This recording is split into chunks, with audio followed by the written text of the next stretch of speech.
Hello, friends. It is 9 days to go before the co-ownership event, and I'm feeling really anxious.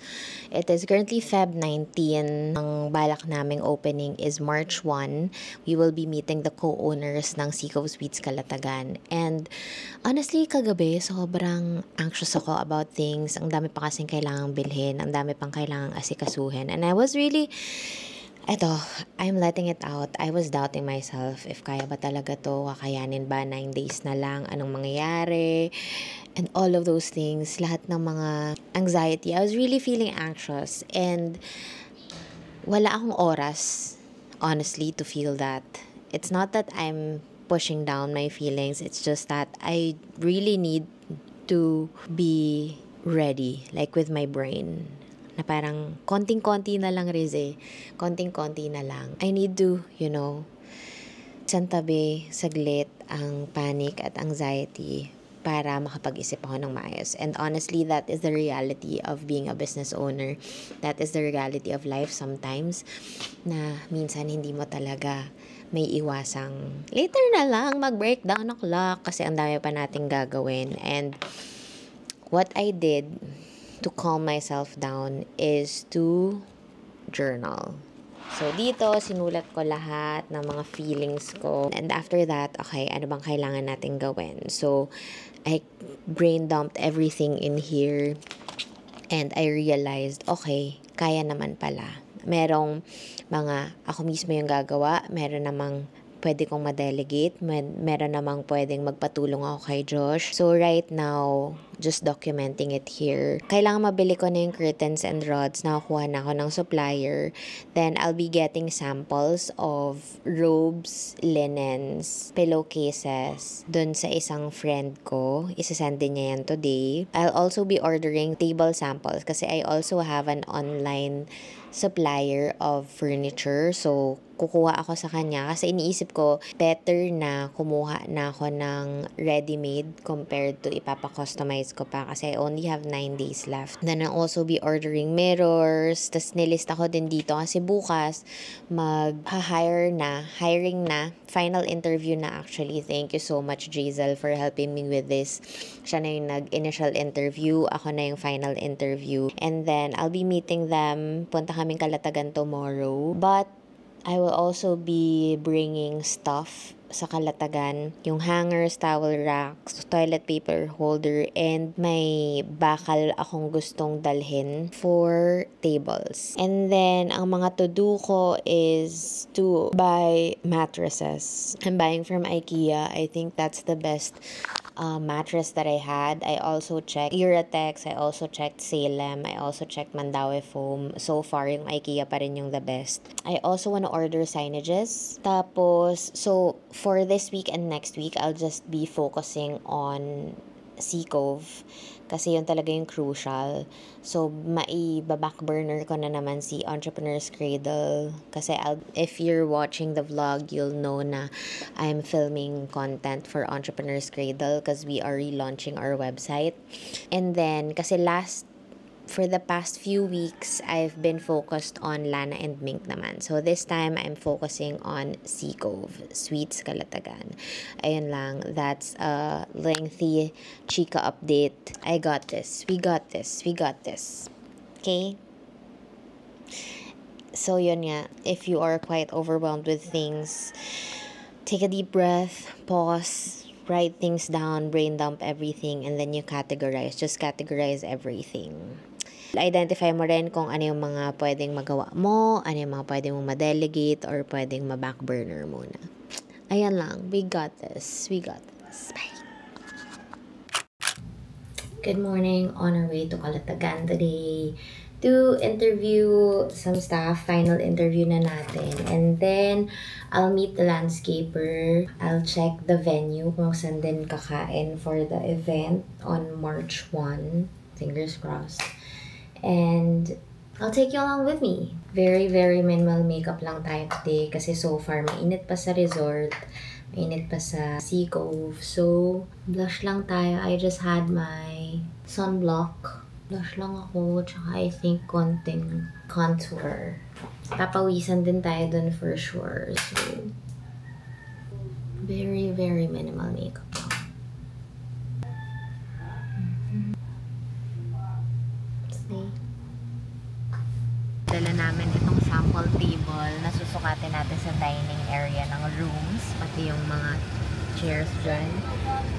Jason. Kasi mag-interview din tayo ng potential staff later. Hello friends! We are here. Meron na kaming dalawang na-interview na applicants. Andito si Miss Jason, siya may hawak ng camera natin. And over here, I'm excited. Ito na ang yung mga fixtures. Fixtures ba tawag doon? Mga bakal-bakal for the restroom. Ito is pang toilet paper holder. Ito namang baba is towel rack. Tapos, happy ako kasi dinala namin, di ba, yung separation namin ni Miss Jazel kanina. Ito, pakita ko sa inyo over here. Ang ating dining table. Ito na ang ating dining table. So far, okay naman siya. It's not too big. Kinabahan kasi ako na akala ko mahaba siya masyado. It can fit 6 people, pwede pang kabisera. Ganun. So, I'm happy with this. Tapos, meron na rin tayong draft. Yung hindi pa tapos na bed frame. Kasi customize na namin siya. Dito na lang namin pinagawa. Ang eksena ng peg natin is parang floating bed. Tapos, I also brought this 9-foot curtains para doon sa atin. Kabog naman. Approved. And that's it. We're just waiting for a few more applicants and then we are done for the day. Thank you. Bye.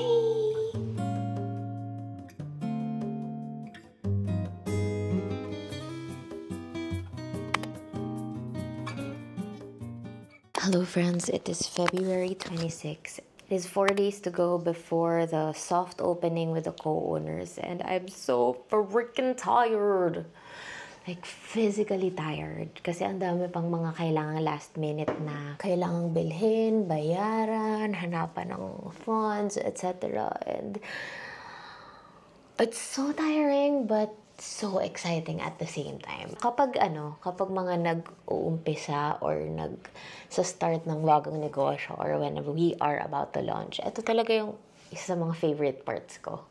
Yung talagang sobrang aligaga, kailangan gawin to, gawin yan. Alam mo, I mean, in the moment, I'm stressed. I mean, I'm tired. Ang dami kailangan gawin. Pero, andito yung thrill for me.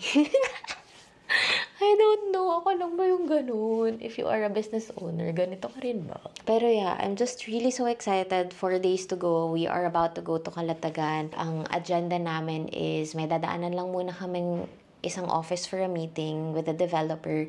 Next is I'll be interviewing people again, katulad nung sa last vlog. And then, titingnan ko, first time ko makikita yung landscaping. Papakita ko sa inyo kasi diba nag-meeting kami ng landscaper. Ngayon, ito na yung work nila.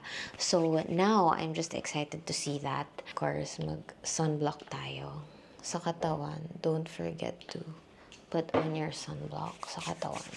But anyway, yeah. I will also be meeting the caterer later. I'll check the area kung paano yung setup. Magdadala din kami ng ibang mga gamit. Like right now, nadalhin namin yung rattan design dun sa hanging lights ng mga room.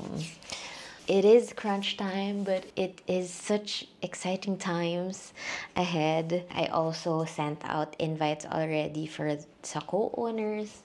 Ganyan. Actually, yung event is March 1 for the co-owners. And then, so it's also the soft launch. Pero the Airbnb or the entire property will be available for rent or to check in by March 8. Ayan. Hindi na ako masyadong maglalagay ng anik-anik today kasi papawisan din naman ako doon. But, let's put a little color into our face, shall we? Kailangan ko rin magmadali kasi in a bit. Lunch na. Kakain lang kami super quick ni Josh. Tapos, alis na rin kami. Usually sa mga ganito, blush lang ako. Ayun, skincare lang, Lana PH. Kanina, hindi nyo na nakitang nag-hydrated luminate tsaka toner and moisturizer ako. But kanina, sunblock. Kasi parang mid-skincare sa ako lang naisip. Wait lang. Mag-get ready with me video kaya ako. And here we are.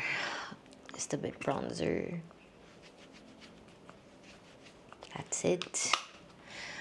I have huge eye bags right now, but we are trying to be gracious to ourselves. That's okay. And then, lip balm. Kakain pa naman ako, so re-retouch ko pa naman to later. Isa din sa mga ginagawa ko, so I would look sort of put together, is to fix my hair. I've always maintained sported this pixie cut kasi ang bilis lang. Ganyan. Done na tayo, diba? Wala nang blower-blower, suklay-suklay. Ganyan na po, ladies and gentlemen. Okay, bye, gotta go. We are here. Done na kami sa mga errands, sa mga konti inspection. Nag-deliver na rin kami ng mga kailangan i-deliver. And then, uwi muna kami. Then, kinabukasan, balik kami. And tapos, yun na yung hanggang Saturday na kami dito. That's it. So, sa landscape na to, sa entrance.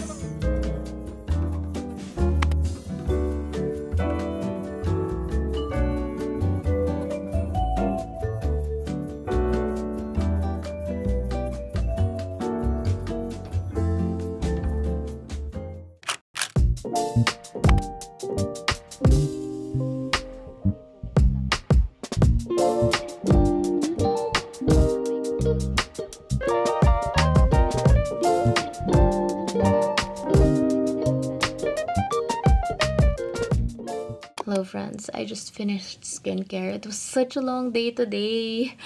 It's T-2 days before the Calatagan opening, Calatagan soft opening, and nasiraan pa kami a few minutes away from the house. So, ganda ng araw namin. We had bank errands in the morning. Tapos from Las Piñas, pumunta kami ng Calatagan. Dami naming na-tick sa checklists namin. Nakausap namin yung caterer. Nakapag-down na kami for Saturday. Natapos namin yung RSVP ng mga guests. Marami kaming mga napa-lala move or napa-deliver going to the resort. Tapos, nakausap din namin yung mga pool guys, nakapag-alignment kami with the foreman. And actually, initially, yung parang last minute namin hindi na foresee is, di ba, syempre may pool. Pero, paano mo marirefill yung pool? Paano mo malalagyan ng tubig ang pool? Ano ba, sa bombero ba? Gagawin ba naming hose? Pero kung sa hose or sa gripo, ilang araw yun bago ma-refill, diba? So, naghanap pa kami ng tao na makakapag-refill nun. Buti naman at namin siya na nahanap. So, na-take namin yung box. So, di yan na nga, pagod na pagod kami. Uuwi pa kami ng Las Piñas kasi may mga gamit pa kami kukunin dito before bumalik ulit ng Calatagan to finally sleep there before the event. And, yun nga, 30 minutes away from home. Unfortunately, nag-check engine yung sasakyan namin. Biglang namatay. Tapos parang kami, what do we do now? Tapos buti na lang, medyo mabagal lang yung takbo namin. And si Mang Ed, sobrang blessed din kami talaga kay Mang Ed forever and ever, yung driver namin. Nagawa niya ng paraan, merong nagsundo to tow the car going to the auto shop. Tapos, babalikan na lang namin siya kinabukasan. Then, nag-grab kami pa uwi. Ayun lang, it's currently, I think, around 1 o'clock already.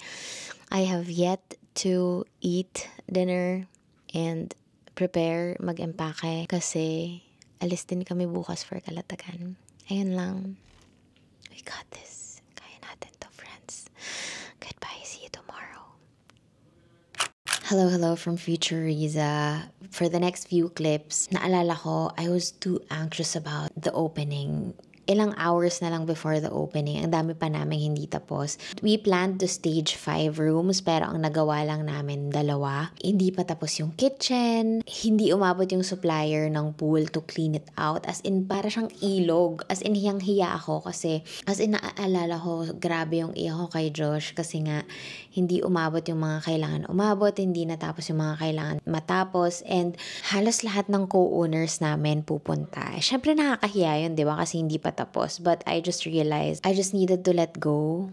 Wala naman akong magagawa. It's not as if sinadya ko siyang hindi tapusin or it's just honestly out of my control. I vividly remember this day na sinasabi ko na it's okay. Life ebbs and flows. We got this. Buti na lang talaga, sobrang blessed ako with our co-owners sa Seacove Suites Calatagan kasi sobrang bait nila. Nagets naman nila kung bakit hindi natapos.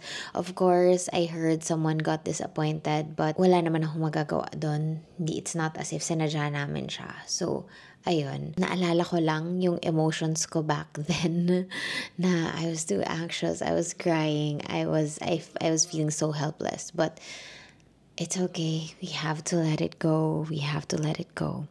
So, ayan. Thank you. Hello, friends!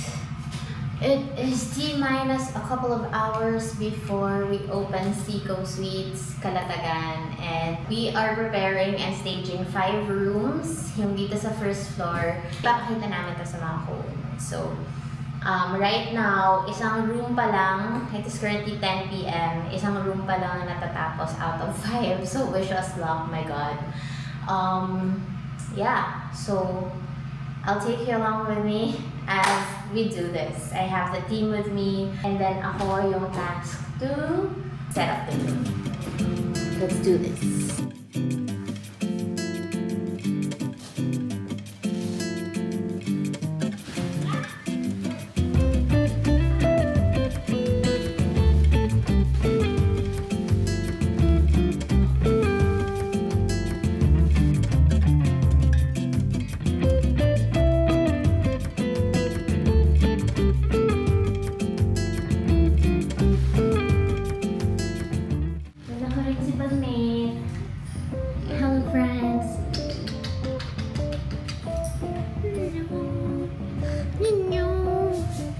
Now we are here at the loft.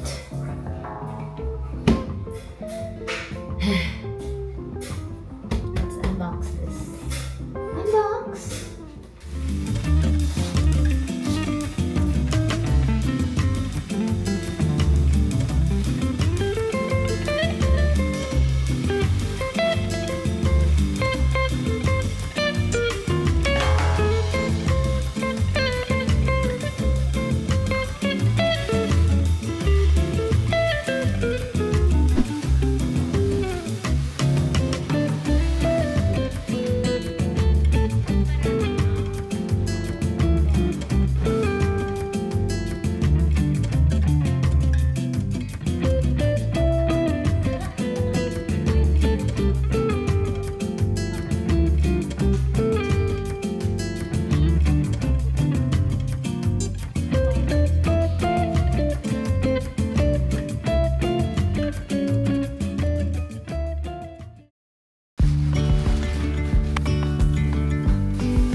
Hello friends, welcome back. We are here at Seacove today. Nauna talaga kami ni Josh before the shoot for next week kasi by tomorrow meron ding mag-check-in. I just wanna make sure na okay ang lahat before the check-in. Today is a Saturday. First check-in is tomorrow.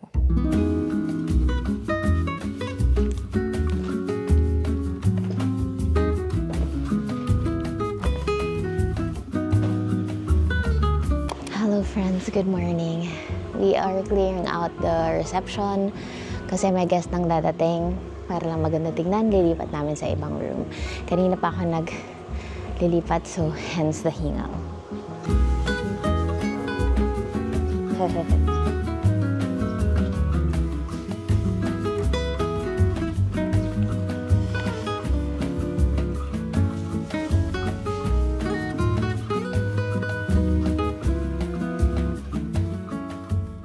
Good morning, friends. It's been a long while since my last update. It is currently March 27, 2025. And right now, I am looking at finalizing or choosing photos dun sa shoot namin sa Calatagan.